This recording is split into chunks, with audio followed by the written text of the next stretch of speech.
Hey folks, in this interview, it's all about the motion artist.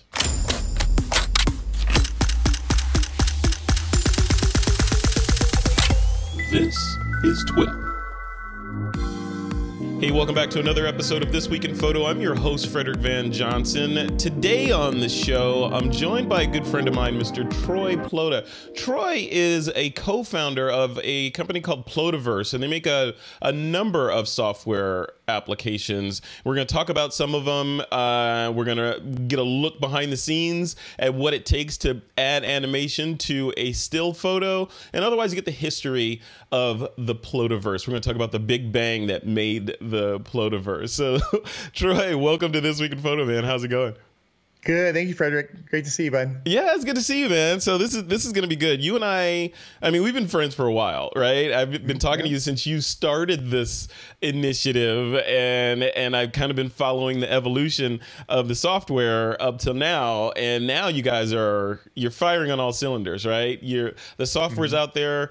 Apparently millions of people have downloaded it and like the software and are using the software, and you're living in Hawaii and you're living the dream. So how did you do this? Like, for the people that may not know about the software, give us this sort of Reader's Digest version of what the software is and who it's for.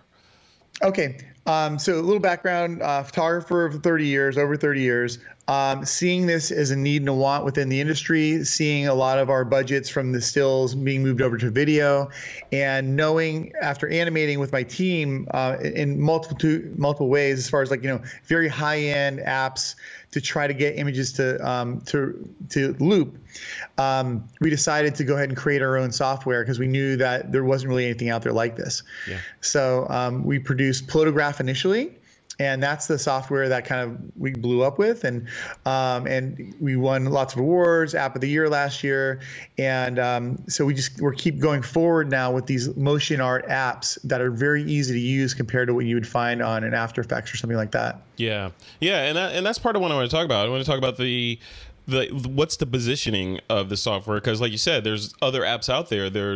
Even Photoshop has a timeline in it for videos. There's Photoshop, there's After Effects, there's Premiere, obviously. There's other third-party applications out there to do sort of looping type animation. What makes Plotagraph different from the other ones? Well, Sasha and I developed this a few years ago, and we actually came up with the technique to where you take the pixels and you put them in a way that they duplicate without the human eye being able to see where they started or where it began and ended and stuff. Mm-hmm. So we developed this technique. There was a cinematograph out there. Cinematograph is where you start with the video. So once again, this is for videographers. It helps the video crews shoot the video and then stop certain parts of the video. So what we did is we reversed it with Plotagraph, and we take the still and make it a video. And we create the never-ending loop. And that's the part that a lot of people, because I've done some presentations where I talk about, I call it time travel for photographers, where I talk about different ways that you can stretch time and compress time and selectively release time, where you have a still photo and only certain parts of it moving. So I demo your software in that talk, and I would say 10 times out of 10, people can't believe what's going on, because you're just to put a fine point on it for the TWiP audience, you're adding animation to a still photograph, whereas a traditional cinematograph is you're taking video and freezing it and then selectively releasing motion so that parts of it move, right? So like bubbles in a champagne glass or something like that. It was originally, the whole thing was a video. You froze all of it, and now you say, I want the champagne bubbles to move. That's a kind of a traditional cinematograph. With your software, correct me if I'm wrong, with your software, I can go back to some shots I took back in the 80s, pull one of those in and add, like say it's a beach scene, I can now make those waves move or the clouds crawl over the sky in that scene. Is that correct? Yes, absolutely. Yep. Yeah. So how does that happen though? How are you creating something from nothing? You're shifting the pixels and duplicating it in a way that your eye doesn't see it. So basically, Sasha and I hired a really great team in Bulgaria, and we just kind of told them what we wanted and needed. We went back and forth. And I think what sets us apart from other app developers is actually that we're actually photographers. We're actual artists. Yeah, both of you guys are, right? Yeah. Yeah, Sasha's on the painting side, and then in modeling and stuff. Then I'm on the photography side for so many years. And a lot of the app developers that are out there, they just have an idea for an app. They're like, okay, let's code this or whatever, but they're not really coming from the background of actual photographers doing the craft. Right. So that's where I think we have a leg up, where we kind of come in from this. We know kind of what's coming. We know what's needed. We know what clients are wanting. We know what the agencies are looking for. And so we want to develop apps within this realm of motion art, because photographers, gosh, I was about to say, I'm going to be honest with you, art seems like we're being left behind a little bit, because video is moving so fast and hard. Yeah, yeah.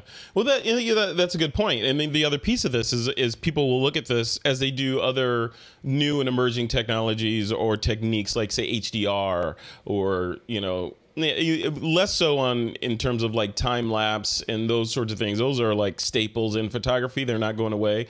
But things like HDR, if used improperly, remember there was a whole like trend for a couple of years led by our friend Trey Radcliffe, of people doing these like really highly crunchy, sort of saturated HDR images, and then it kind of hit a cliff, and people were like, oh, no one's doing that anymore. That was a couple of years ago, but now it's sort of coming back as toned back HDR. You can still do it, but it's not at the fad level it was before. Like, what do you say as a co-founder of a company like Plotagraph, people that look at this and say, you know what, motion to photos, yeah, it's not real photography. That's a trend, fad thing. It'll be gone in 2 years. It'll be on to the next thing. Like, what do you say to those folks?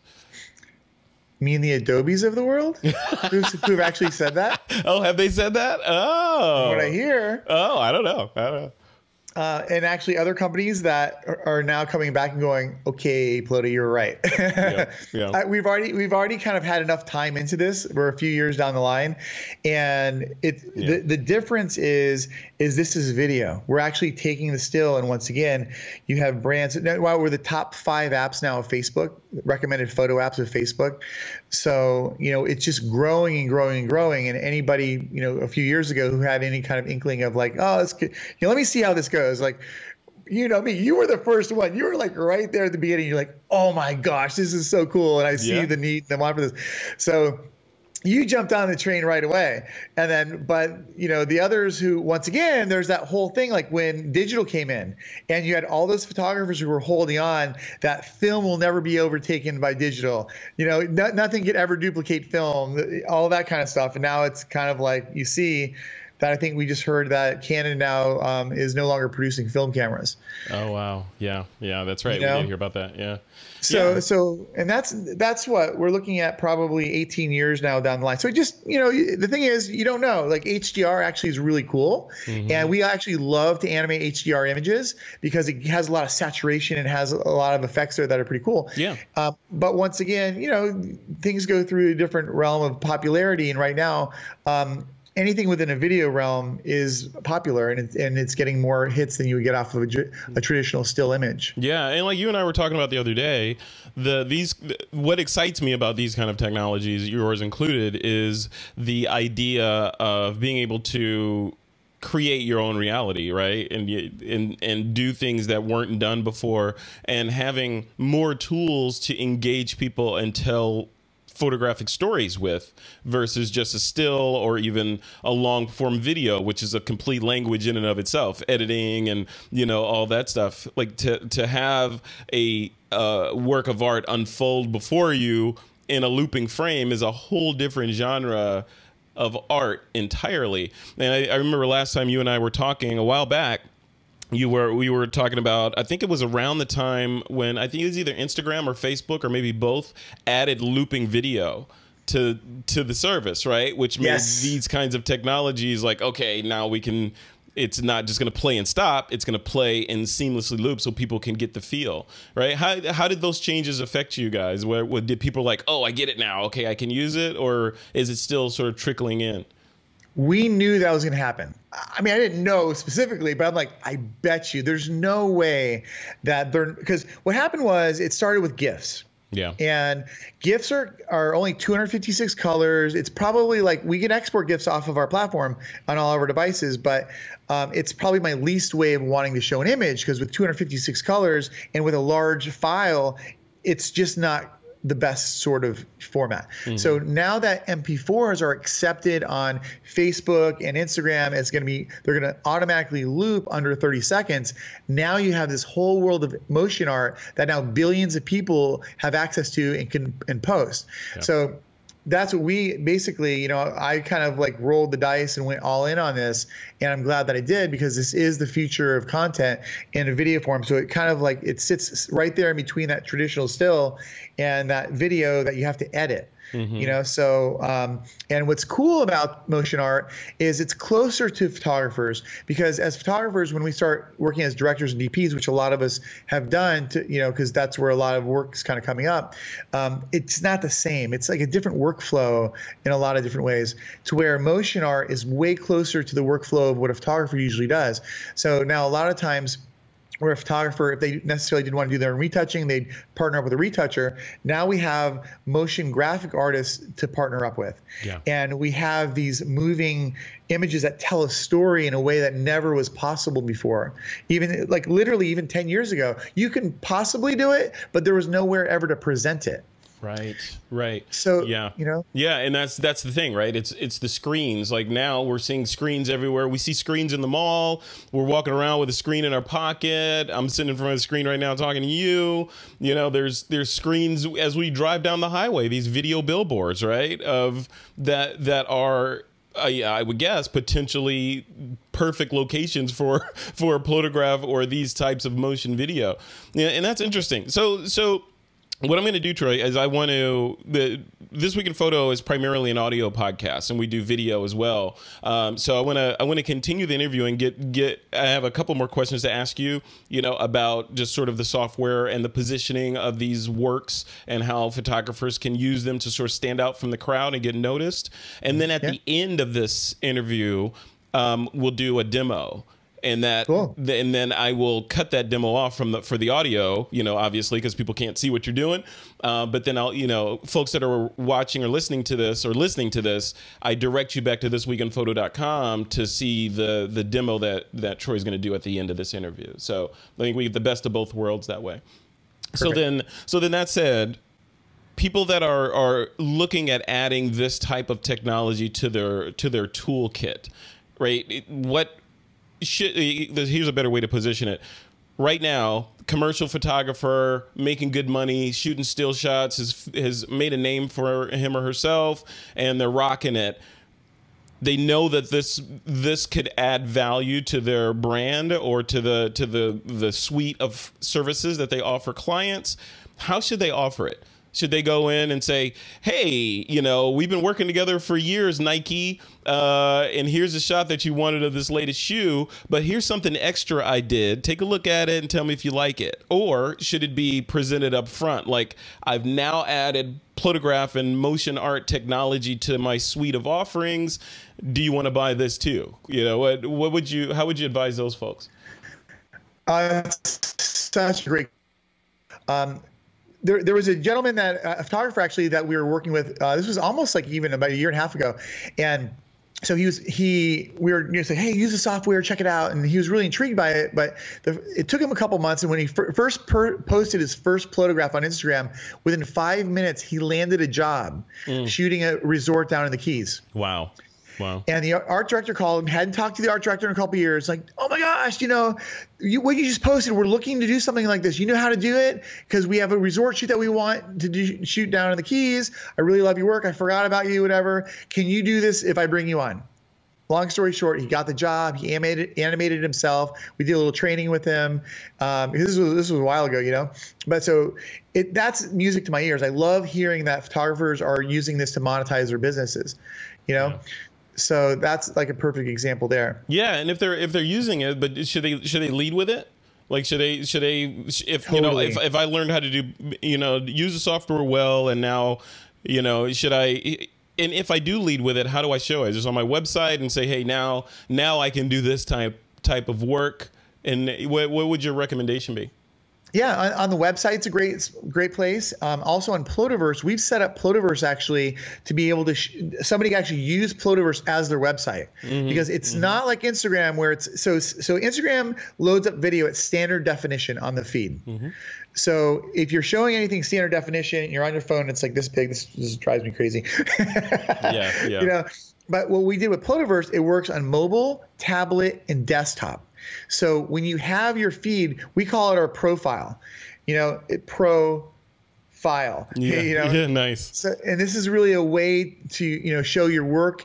And if you're going to clients and you're saying, hey, check out what we have, there's two things that we're working on with Plotaverse right now. Is we're giving a photographer and artist a way of presenting their images large, like on a large screen or however you want to present it, like you would do with your website. But also, this is the place we're almost up to 500,000 motion art loops uploaded now to Plotaverse. Wow. So what we're doing is we're calling the agencies and the brands. We're saying, hey guys, check out Plotaverse. If you want some great ideas for your next campaign, this is the best motion art in the world. So now the photographer can go in and either find an animator, like our top animators or ambassadors of Plotaverse, and say, hey, you want to partner up on this job, or they could take it in themselves if they're interested, whether they want to train their assistants or their digital tech or retouchers on how to use the software. Maybe they already are, keeping it in-house. That's always like a preference. That's one thing I always wanted to do as a company is keep everything in-house as much as possible. Yeah. So, now, are you seeing any particular genres? Yeah, I know you see all the images come across your desk. Are you seeing any particular genres more represented than others, like commercial or street or landscape or wedding photographers starting to use the software? What are you seeing in terms of trends? All of the above, and there are all trends that are coming out with different apps. Like right now, we're blowing up in China. Like I think we're over 4 million downloads now. We have 4 million people on all of our platforms between Android, iOS, and desktop. But on social, we just hit our millionth person on social last weekend. But trend-wise, it's kind of all the above. And adding video, whether it's a still overlay or video overlay, and then audio on top of it, and creating this whole entire, as we say, create your universe or create your own reality. And this is a way that you have so many more tools now that we're actually in pixels. We're delivering, our files in pixels instead of print, where it was 2D and we had all these limitations. Now, like, the limitations are no longer there, and this is just a new realm that you're able to monetize and kind of bring your photography to the next level. Yeah. Are you seeing high-end commercial photographers use the softwares, and mostly amateurs and beginners? A lot of amateurs, a lot of beginners. The pros don't want the secret out. We have a lot of pros, a lot of resort. Like, honestly, that's what's happening. It's it's like I'll see people post, like, wow, how'd you do this? And it's magic. Right. Yeah. I'm like, I could tell you, but I'd have to kill you. Sorry, I can't. Right. Which is understandable. I understand that. So it's kind of a combination. So the pros who get it and who are monetizing with it, they're like, it's my little secret. Yeah. So yeah, I mean, I would do the same thing. That's cool. So let's switch gears a little bit before we jump into the demo and just talk about the best ways to use the software, right? So this is a good segue into the actual demo, which, again, if you're listening to this, head over to thisweekinphoto.com and search for Plotaverse or Troy Plota, whatever, you'll find it, or just Plota and you'll find it. But in terms of just best practices, somebody's listening to this, they're going to download it on their phone, while they're sitting in traffic, in Bay Area traffic, like, let me go grab this. Take me through the process of, where do I get it? How do I get it? And what do I do first with it once I get the software into my hands? Okay. So I'm going to go advanced a little bit here right off the bat. Yeah. Okay. And it depends on where you're going to post it. So if you're posting on social media that the majority of the people are going to see it are on a mobile device, go fast. Go fast and hard, because you have to get their attention because you have a smaller image that you're working with, right? So sometimes a lot of people at the very beginning, they want to do these subtle clouds. They want to do the subtle, overlay or whatever it might be. And then they're finding, I'm not really seeing it so much. So if you plan on posting it or showing it where it's going to be on a small device, go fast with your animation. Go faster than you normally would. Okay. But if you know that you're going to do this, like, say, for a resort, for the header of their website, which has been done many times. Actually, there's a lot of uses for that. Header of the website. Or Facebook, right? Or Facebook, yeah. You could slow it down. You can have that nice subtle feel because you know it's going to be viewed large. Or even if it's a billboard or something like that, you can go subtle with it. So use the speed accordingly and animate accordingly to where you know it's going to be seen. Interesting. That's for starters. So that's a good rule of thumb then. So the smaller the final image, the more kinetic or fast the animation should be. The larger, the more subtle and elegant the image, the animation should be. Okay, cool. Totally. Awesome. All right, so I want to jump into that demo for people that want to go grab it and explore more and maybe see some some examples of animated photos to sort of whet their appetite and their creativity. What's a good place for them to go? On the App Store, iOS, just search Plotaverse. Same thing with the Play Store. Search Plotaverse, and then on desktop or computer for the pros, plotaverseapps.com. All right. Troy Plota, thanks a lot for this part 1 of the interview, and we'll see you next time, man. Peace. Thank you. Thanks, Frederick. All right, so folks, for you that are sticking in with us to see the demo, the folks that were listening on audio only, they're gone now. We don't need them anyway. Now we're video only. so Troy Plota, let's dive in. Let's get a look at this software and see what it does. Okay, sounds great.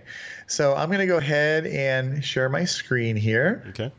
Yeah, I see a ghost dog moonwalking.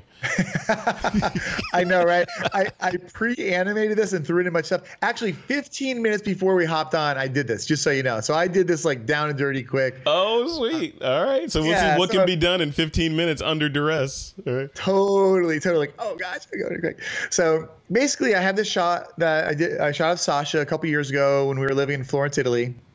And we were over there shooting this personal project for a while, and so this kind of lends itself to it. But initially, you'd go, well, what the heck are you going to move here? So on this one, I said, all right, let's go ahead and take the wall. Let's have the wall melting, and then let's take the doorway there and kind of move the doorway. And then so basically, what you want to go in with is you want to put your animation points in, okay, and you just want to kind of tap and drag in the direction that you want something to move. I've already have some animation points in there, but I'll put some more. So I'm tapping and dragging here. And I'm going to turn the image off real quick so you can see exactly what it is that I did. So this is the actual image animated without the photo in the way there. But so I'll do another one here. So I'm going to tap and drag the animation track down. And those silhouettes, like the silhouette or outline I see of Sasha there, that's a mask, right? And that's saying, don't move this. Is that right? That's right. Exactly. So after you're doing your animation points, so you could either start with the mask or vice versa, however you want to do it. And I'll turn. You can see where I've already masked out a few things here. I masked the fellow here walking down the street. I masked Sasha and a couple other parts of the image. So I'll turn the image back on. There we go. So you can see the red tints there is where I mask. So I'm going to turn it back to a circle mask, and we've got quick keys here that you're able to, just like in Photoshop or anything else, you can go in, and if I were to mask that there, that part wouldn't move. Nice. Actually, I'm going to press play. That's not what I'm meaning to do, but I'm going to press play just so you guys can kind of see off the bat as far as how that goes. And so you'll see, here we go. We have the wall moving in the background. That's freaky. That is just freaky. I love it. Cool. But once again, we're telling the story here. Yeah. It's like this whole story of like, instead of it just being a still, now you're kind of going next level. And if you're looking to get attention, or like I said, a lot of brands, a lot of people are looking to kind of like stand out. And this is a great way to kind of move into motion graphics and using your stills and working as a photographer almost the same way as you would in Photoshop or something like that. Very similar. Although Photoshop can't do this as much as people hope and would like for Photoshop to do this, it really doesn't. That's one of the reasons we had to create this. Yeah.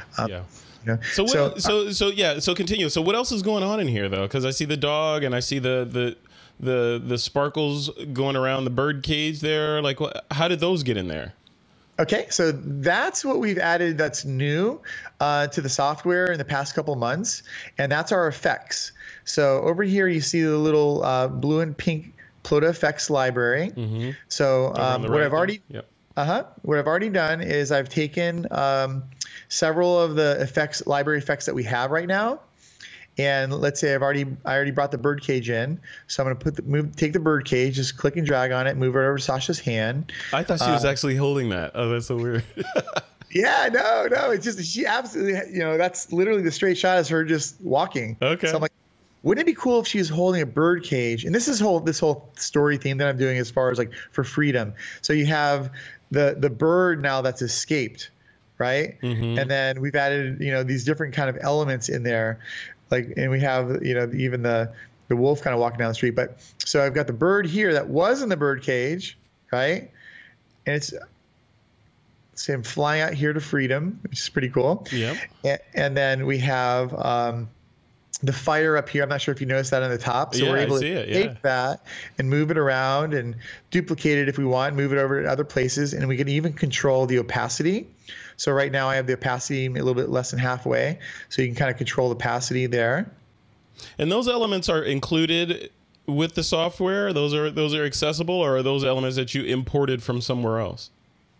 These are all included with the software. So pro members get full access to all of these overlays. And we add an overlay a day, every single day of the year. We add at least one. A lot of the times actually now we're actually loading up more than one overlay, both video and stills and stuff. So it's just giving artists a lot more options. Yeah. And let's say if I wanted to add a little flare over here. Let's add a little flare, and of course that's gonna be pretty big. So I'm gonna go ahead and reduce that flare down, and maybe let's go put it over here on I don't know, maybe it's on the doorway over here. And while you're doing that, Troy, I wanted to ask a question about parity. So we're looking at this on your Mac desktop right now, I assume, right? Yes. So, and there's iOS and iPad versions as well. Are there any differences between the mobile version and the desktop version? A little bit. They're all kind of combining. They're all kind of coming together right now to be pretty close. Okay. Okay. Yeah, they're getting there. So we also, we've got type tools over here. You show brightness, contrast, and we have our crop tools. We talked to Facebook. They're really excited about us adding a crop in for their Facebook stories. Oh, nice. Oh, I didn't know you did that. So you have stories and the Facebook cover in there. Perfect. Yep. A lot of presets that make it easy. So once again, one of the things I've talked about in the past is we've made the software a lot more user friendly than you would find in Adobe products. This is kind of sits somewhere in between what you'd find in Adobe products and so in between like the really hard pro apps and then something you'd find simply on iOS or Android. So that's a good point. So is this on Android right now? Because a lot of listeners are going to be like, okay, I want this, but I'm a Droid. What do they do? It's on Android. Ta-da! Nice. Yeah, and Android was begging us for a year to go Android, and we did. And they have a lot of features, a lot of options. Actually, we had a big update that came out this morning. So a lot of Android people are very happy right now. Does the Android version have parity with the iOS version, or do they have to give up anything? So Android actually is the same, just about the same as your Pro version. It's the same account. Actually, they share the same platform. Okay. So a Pro user could actually go onto their Android and continue where they left off on a project. Wow. You can share it all the way. And then right now, this project that I have right now, I'm sharing this to the team. So if you have a client that you want to share images with, or if you want to show them how the animation's going, they can actually log into their own account and they can pull a project up right on their computer halfway across the world and say, oh, I really like this animation, but let's speed it up, or let's change it around this particular way. Wow. So you can go collaborative with it. So basically what I'm seeing here is, okay, you load in an image, you freeze the parts of the image that you don't want to move, right? Or mask them. And then you click and drag and draw arrows in the direction that you want a particular kind of motion to work. So that seems very straightforward. But when I look at your website and I'm looking at some of the works in there, there's like all kinds of crazy stuff going on that people are doing that seems much more complicated than that. I mean, like, can you pull out some examples of like different things that people have done? Yeah. Okay, so let's go ahead, and I have no idea. I didn't prep this, so let's go to Plotaverse and let's just see what's right there, right? Parental guidance suggested. Well, the cool thing is we we do the feed ourselves, basically. So as you see here, we have a contest of the day that's going to pull up. I think our connection is a little slower during the screen share, but yeah. So here we have somebody who's added action, motion, and then they've actually added some video overlays. Yeah. This is one of our ambassadors who's done this. So we have lots of options as far as uploading even audio files. And then let's go over here. Let's see what else we have here. So you can add audio. So if you create a nice work and say it's again, the ocean example with waves lapping on the shore, you can add sounds of the ocean that loop over and over again just to sort of sell it more. Absolutely. Actually, let's press the mutes on here. Let me unmute this. Let's see what this is a morph here. So this is a song. Oops, let me come back over to that. This is a song that somebody's put on top of their morph. Oh, nice. Oh, so you could do a narration, all kinds of stuff. Yeah. So, and then you'll find, like you said, sound effects or whatever it might be, but people are really wanting, a lot of times adding a lot of different music and stuff on top of it. Here's a wedding shot. Here's what we were talking about with the wedding stuff. That's a beautiful wedding shot. Now, so say a photographer has, they want to present to a client. You put this on the front of your website and the client's looking at 10 different photographers and you're like, at the end, maybe I'll include one Plotagraph in it. And it's another way to upcharge too. If they want more, you continue to do more, and another way of monetizing your business. But that's a really beautiful shot instead of it just being a traditional still. It's not too much. It's really pretty. It's got a couple overlays on it, and very tastefully done. That's very cool. Now with the overlays, like on that wedding shot, with the overlays, are you able to mask where the overlays affected, or is it just it's kind of a layer and you can't affect it? It's a layer that you can click and drag and rotate and kind of put where you want and control the opacity on. Okay. Yeah, we don't have it set up yet to where you can mask the overlay layer, but we've made them so that you wouldn't necessarily need to. Although down the line, we're going to add that for a feature for sure.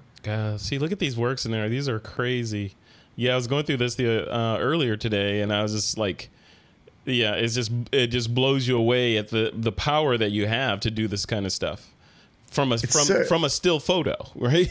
Right, exactly. So this is kind of a cool one. Once again, guy jumping in the water, and they just animate just the water, and they get the fish kind of going by. This animation probably took this person a couple minutes, like no more than 2 minutes to do that animation. Yeah, that's just not fair. It makes it easy, because before it took days. It took a long time to do these animations, and this is another effect that we have here too, where we have this like breathing sort of effect, and we have different algorithms also within Plotagraph. And then for different kinds of animation. I saw a morph back there. So there's morphing in the software as well? Yeah, it's a whole other software actually that we put out. It's called Plotamorph, and you can morph up to 10 images really easily. It's very, very simple to use. Wow. Okay, and that's all in there. And how do you get the other pieces of software? Are those different purchases, or do they come along with when you sign up? They come along for basically for $9.99 a month for a pro version with the contract. You get all of these. You get the daily contest, Plotaverse, Plotagraph, Plotamorph, PlotaFX, soon to be Photoshop, and a marketplace is what we're working on right now, to where you'll be able to sell them also. Yeah. Wow, that's fantastic. Look at those. And like the one with the flowers, how long would you anticipate something like that taking? And it looks like there's a little bit of animation in the flowers. There's animation in the clouds, and then I see, is that maybe two or three overlays? I see leaves falling. I see birds swarming around the tree in the background, and I see wings on the woman, and her dress is also animated. So did I miss anything? No, good job. It's 5 minutes tops. This is a very simple animation. Go in there, put your animation points down, and a couple taps of the effects, and you have them rolling. And you could do this you could create this image just like this at a professional, deliverable quality on an iPad if you wanted to, or an Android tablet, right? Yep. So in terms of export, there's no different in quality. If I create this and I decide I want to export using my iPad versus sitting on my MacBook Pro, I'm getting the same kind of file? Well, we've actually, you can do 4K on the Pro, so you have to be on a computer in order to do 4K. Okay. But you can do full HD. Even that animation, it's likely impossible. This was actually done on a phone, believe it or not. Wow. Yeah. Wow. So that's what's You're scary. sitting like, at the dentist's office or in the DMV making this kind of art, right? yeah, totally, totally. So there's just so many ways of animating, and you know, as you see, people get really creative with it, and you know, whether even photos or whatever it might be, or paintings or illustrations, there's just so many things that you could do. And this is a straight photo where they just went in and animated just the smoke and portions of the guy there. Yeah, yeah. And then this is a cool Red Bull one where I think this one that they just animated the dirt there. And in an ocean, a continuously updated ocean of Instagram photos that we see all the time, these kind of photos are the ones that make people stop and look and like, right? Absolutely. Three times more engagement at least. GoPro actually featured me as photographer of the week last month, and we quadrupled the engagement. We got like 1,600 comments on the post. Or something like that. It was with, I think, I'm not sure, like, you know, millions of views and 500,000 likes, something like that. But just the engagement that you generally get off of a looping image, off of motion art, it gets a lot more attention, especially the younger generation. Generation Z is all over this. Yeah. You know, Generation Z is kind of like, you know, what else you got? You know, show me what you got, because you got about a half a second, because they're just scrolling through that feed hard, you know? Yeah. But, you know, you deliver something like this, and all of a sudden, this one is interesting. Actually, this is funny. This is on the feed. Somebody has just this basic shot of this woman looking at a painting, right? And they put, you know, they animated, I guess, you know, what's coming out of the UFO there, and then they put some kind of serpent beast in the middle of it. Yeah, so that's like creating your own reality. That's literally creating your own reality. You know, it's like, hey, what? There's no stops. It's like anything you could think of is possible. Yeah. And right now we have hundreds of overlays that we already have off the bat, and every day we put another one or another multiple overlays out every single day. So as you see, as we go down the line here, in a year or 2 years from now, we're going to just have thousands and thousands of overlays, and just whatever your imagination can think of, you can create it. Yeah, no, I love it. It's brilliant. The ones that resonate with me most are the ones that are simple, that add animation in service of the story. You know, like you know, the clouds moving, water moving, or like this one with the fabric or whatever that is moving, right? It's like, okay, it's a fantasy sort of shot, and it sort of pulls you into the shot. Like, you know, this is. God, what was that movie? The Cube, I think it was, or some Jennifer Lopez movie where they had these kind of fantastical images in it. These sort of images remind me of that, where the animation and the effect are intended to be fantastical, and they all just sort of speak to the overall story. I love it. I love it. Well, you know, when we were talking about earlier, when you're talking about HDR, I think that's the next thing, is just adding what's next. And like taking, say, for example, this dress that this girl is wearing and stretching it out to the edges, and then knowing that that's going to animate really cool. Mm-hmm. So this could very well be a wedding dress. This could very well be a wedding scene. And you deliver this to a bride? Are you kidding me? Mm-hmm. You know, and I think we're going next level now, because we've all been there, we've all done, we've all seen it, you know. And if you're going to be posting something that is going to be seen on a mobile device, you really have very little time to capture somebody's attention, you know. So, and also even for the animation, if you're going to post it bigger, you'll know to slow it down or speed it up, and that's where it gets fun. That's where the art of it comes in, and that's why it's like I really would love photographers to be first at this, in which they have been and they are. And right now we have lots of different realms also of different artists who are picking this up. Mm-hmm. Yeah, no, this is going to be great, man. Well, thanks for doing that demo, and I'm excited to dive in and play again with the software.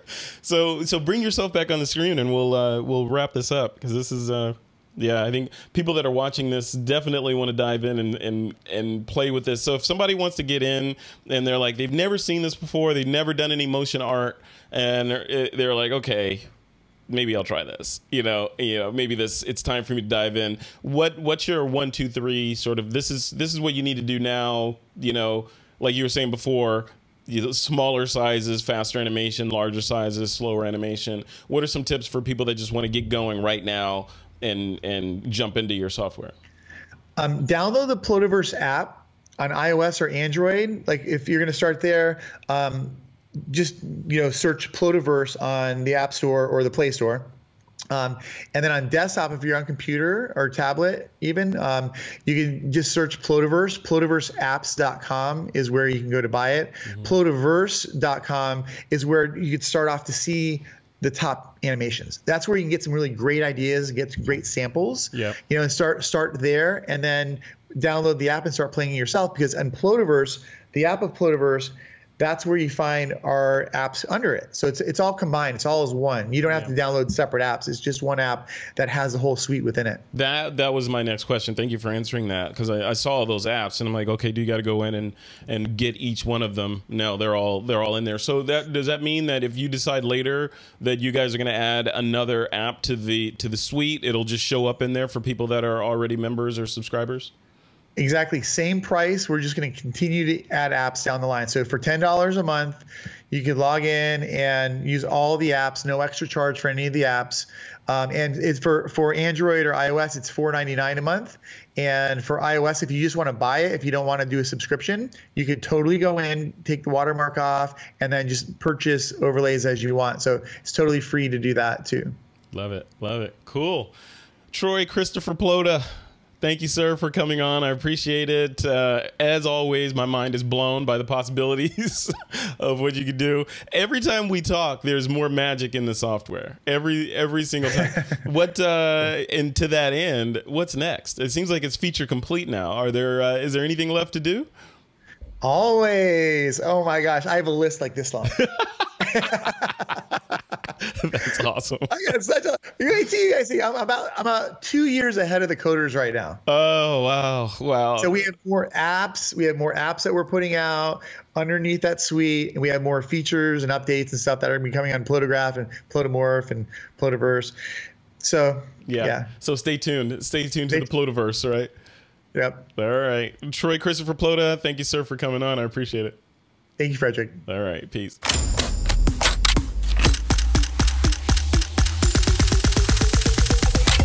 This is TWiP.